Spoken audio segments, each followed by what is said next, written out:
ნიკა მოგესალმებით, დიდი მადლობა რომ ხართ ჩვენთან ერთად. მოგესალმებით. ნიკა, რა შეფასებას მიცემდით გენერალურ აუდიტორზე ასეთ თავდასხმას ყოფილი მთავარი პროკურორის მხრიდან?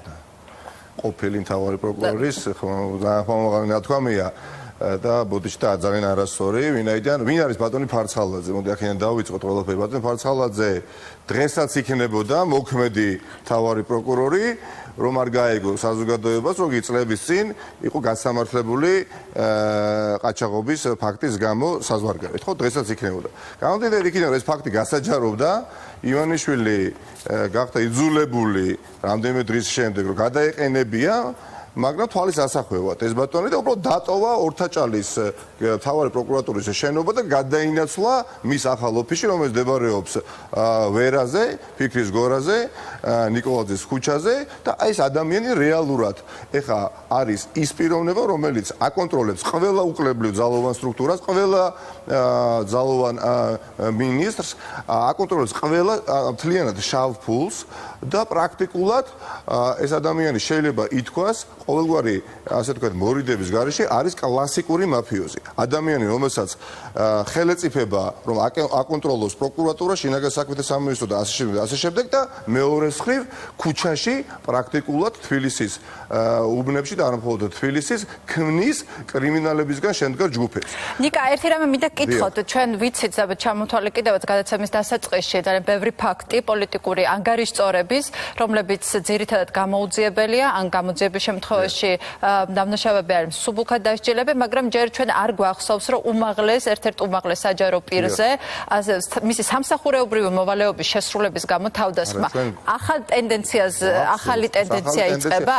დიახ, რა თქმა უნდა, არაფორმალური მმართველისთვის, ბიძინა ივანიშვილისთვის, თავისი ფარცხალაძეებისთვის, კალაძეებისთვის, რომლებიც კლასიკურ მაფიოზებად ჩამოყალიბდნენ, არ არსებობს წინაღობა. ნებისმიერი ადამიანი, მათი ყოფილი კოლეგა, დღეს ასე ვთქვათ, არსებული კოლეგა თუ უბრალოდ მეგობარი, ნებისმიერი ადამიანი, ვინც მათ ინტერესი, იქნება ეს პოლიტიკური თუ ბიზნეს ინტერესი წინ დაუდგება, აი ასეთი ფორმებით უსწორდებენ. ეს არის პირველი შემთხვევა, მე ვერ დაგეთანხმებით, რამდენი მათგან რომელი ერთი გაუჩნდა. მე ვლაპარაკობ საჯარო პირებზე, კი ბატონო, ეგ თქვი, მაგრამ საჯარო პირებზე ვლაპარაკობ, საჯარო პირზე ერთ-ერთი უმაღლესი საჯარო პირი, ერთ-ერთი მანამდე ყოფილა არაერთი დეპუტატი, მანამდე იყო ასე იქ სადაც ხელისუფლებას უჭირს, ყველგან იყენებს კრიმინალებს, რომელ დაცვასთან ერთად იყო. მე დარწმუნებული ვარ, ბატონი ფარცხალაძე დაცვასთან ერთად არ იქნება. ეს ადამიანი არ დადის დაცვასთან ერთად.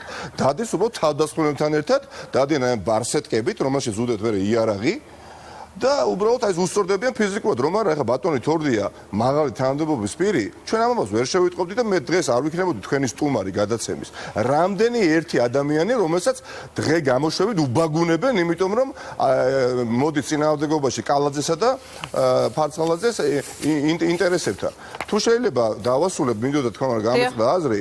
დიახ, მე პირადად ვარ ჩართული ჩემ მეგობრებთან ერთად იდენტიფიცირებაში ყველა იმ საძმოების და დაჯგუფებების, რომელიც იქნება ყველა მსხვილ ქალაქში და განსაკუთრებით თბილისში უბნების დონეზე. აი გლდანი, საბურთალო, ასე ვთქვათ, მთაწმინდა ვაკე. ყველგან იქნება კრიმინალების მიერ, ასე ვთქვათ, შექმნილი ჯგუფი, რომელიც არის მჭიდრო კავშირში ბატონ ფარცხალაძესა და კალაძესთან. ეს ადამიანები, ასე ვთქვათ, არიან დავალებულნი ამ ხელისუფლებასთან და არიან ხელისუფლების კმაყოფაზე და მათი დავალება არის აკონტროლო ქუჩა. ყველა უკლებრივ ადამიანის, რომელთაც თითქმის ყველას მათგანს აქვს ბიზნეს ინტერესი, მომდენო, ასე ვთქვათ, კვირების განმავლობაში ჩვენ საჯაროდ გავხდით მათ ვინაობას.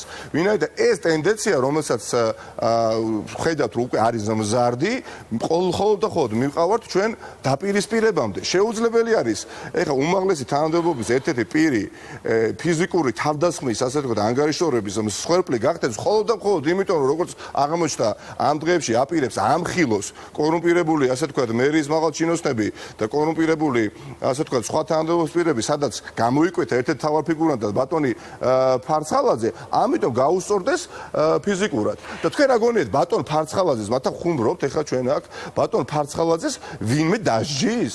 ეს მინდა და მეკითხა, იგივე ლაშა თორდიამ თქვა, რომ ის ელოდება, რომ გადაკვალიფიცირდეს მუხლი, ეს აღძრული 326-ე ძალიან მსუბუქი მუხლით ეს ცემის ფაქტით, მაშინ როდესაც 325-ე მუხლით უნდა აღძრულიყო საქმე, იმიტომ რომ ეს მუხლი პირდაპირ მიესადაგება გენერალური აუდიტორის ცემის ფაქტს. თქვენ გაქვთ იმედი, რომ ეს გადაკვალიფიკება, იმიტომ რომ დიდი რეზონანსი გამოიწვია ამან.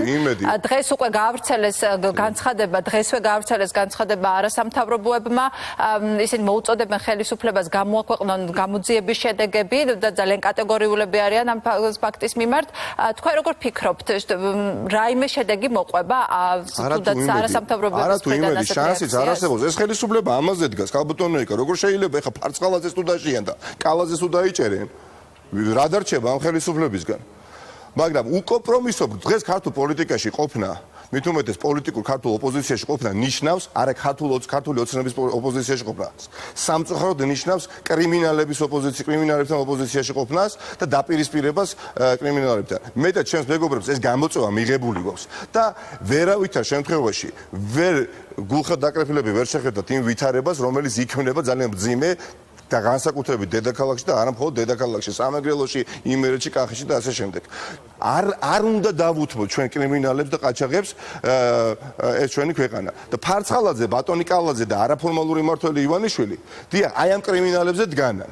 და მე მიმაჩნია, რომ ის ერთი თვითწინანდელი ფაქტი, რომელიც გულისხმობდა ერთი სამართალ დამღების დაკავებას, იგივე ასე ვთქვათ დაწესებულებაში, სადაც ბატონ თორდიას ეს ინციდენტი შეემთხვა და პოლიციელები გამოცხადდნენ და დააკავეს ადამიანი, რომელიც რამდენიმე საათში გაირკვა, რომ ბერა ივანიშვილის მეგობარია და იმ საღამოსვე 9 პოლიციელი, რომელთაგან 5 მაღალი თანამდებობის პირი აღმოჩნდა თაწმინდა კრწანისის სამმართველოდან, 9-ს დააწერიეს განცხადება და გაათავისუფლეს, იმიტომ რომ ბერა ივანიშვილის, ანუ ფარცხალაძეს მეგობრის, ასე ვთქვათ, საერთო მეგობარი დააკავეს. და ეხლა თავად ფარცხალაძეს, როდესაც ასე ვთქვათ, ხედავთ, რომ არის მთავარი ფიგურანტი და თავის ზონდერებთან ერთად თავდაესხმა იმ ადამიანს, რომელიც არის ყველა ადმინისტრაციული ორგანოს მაკონტროლებელი და შიშის ზარს უნდა სცემდეს ამ უწყების, ანუ აუდიტის სამსახურის უწყების ხელმძღვანელი, როგორც შინაგან საქმეთა მინისტრს, როგორც თავდაცვის მინისტრს, ვინ არის ფარცხალაძე, საერთოდ რატო საუბრობთ ამ ადამიანს?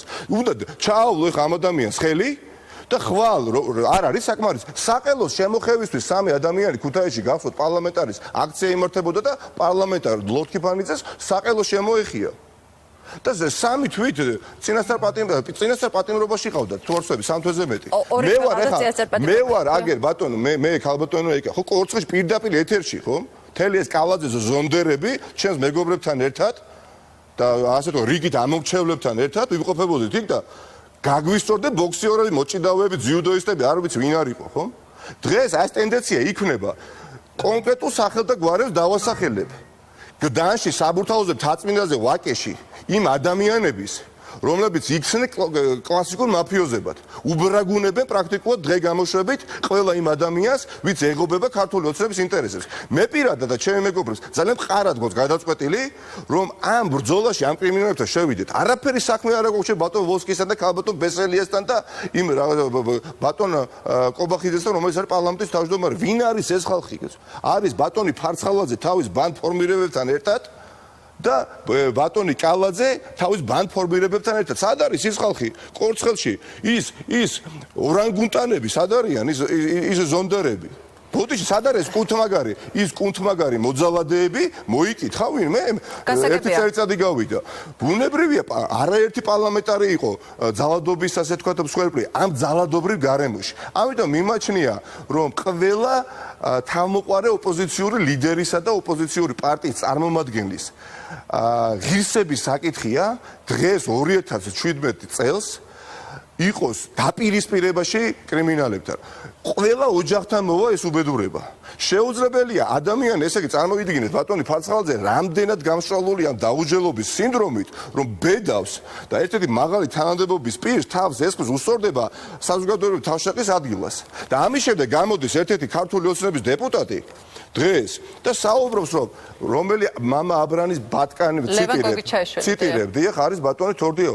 ასეთ განცხადებას რო ესენი არის კრიმინალები და ბანდ ფორმირებების, დიახ, ბანდ პარლამენტის საგამოძიებო კომისიის შექმნას ამ თემასთან დაკავშირებით იგივეს ითხოვს თქო არასამთავრობო სექტორი ხელისუფლებისგან. ქალბატონი ბესელია, ჩვენ საუბრობთ, ქალბატონი ბესელია, ბატონი ესეთი ვოლსკი, იქ ბატონი გოგი ჩაიშვილი ახსენეთ თქვენ, რომელიც ახლა მამა აბრამის ბატკანიაო, ეხა ციტირებ უბრალოდ, ასეთ განცხადებას რო გააკეთებს ქართული ოცნების, ასე თქო, დეპუტაციის წარმომადგენელი, ეს ნორმალური ქვეყანა არის. ეს ყველაფერი უნდა დამთავრდეს და დამთავრდეს უნდა, იცით რა ძალით? ხალხის ძალის მიერ.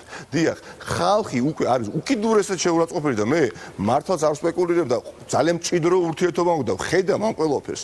ეს არის ქვეყანა, სახელმწიფო, სადაც სხვადასხვა დროს სხვადასხვა ლიდერები აურჩევია საზოგადოებას და იგივე საზოგადოებას გადაურჩევია და რატო გონია რომ აი ეს კრიმინალები, ბანდფორმირებები, ფარცხალაძე, კალაძე, ივანიშვილი იქნებიან და იქნებიან. შეუძლებელია შევაკვდებით ამ ამბოს. ბატონი ფარცხალაძე, ეხლა ძალიან საინტერესო როგორ გამოძვრება ამ მდგომარეობიდან ეხლა ივანიშვილი, კალაძე და მათი მაფიოზური დაჯგუფებები. ფარცხალაძის შემთხვევაში ხელისუფლება და ერთადერთი გამოსავალი არის. ერთადერთი გამოსავალი არის.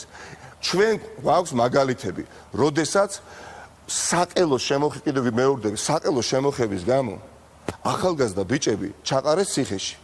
და აგერ გვაქვს გუშინდელი მაგალითი, რომელი უკვე რიგით რომელი მაგალითი, ხო, მაგრამ აი გუშინდელი მაგალითი, სადაც ლაშა თორდიას, რომელსაც აუდიტის სამსახურის უფროს თავს ესხმის ამიტომ ერთადერთი გამოსავალი არის. ან ეს ხელისუფლება დააპატიმრეს ფარცხალაძეს და იმ ზონდერებს, რომელიც ახდა ფარცხალაძეს, წინ ან მე ვფიქრობ, მოვალე და ვალდებული ვიქნები მე როგორც რა მინდა მასში პოლიტიკაში, რა მინდა მასში პარლამენტში. რა მინდა მასში ახლა თავი მოვიწონო პოლიტიკური თავი ოპოზიციური პარტიის პოლიტიკური საბჭოს წევრი ვარ, ჩავდე მანქანაში, ჩავიდე ქუთაისში, გამარჯობა ნახვამდი და ვესაუბრო იქ ბატონ კობაქიძის ქალბატონ ბესელეს, როდესაც ხედავ ამ აღვირახსნილობას ჩვენ თვალ წინ. ამასთან უნდა შევიდეთ ბატონ ნიკა, დიდი მადლობა. უკომპრომისო ბრძოლაში და მივართვევთ ამ უკომპრომისო ბრძოლას ივანიშვილსაც, კალაძესა და ფარცხალაძეს. კი ბატონო, დიდი მადლობა, ეს იყო ნიკა მელი.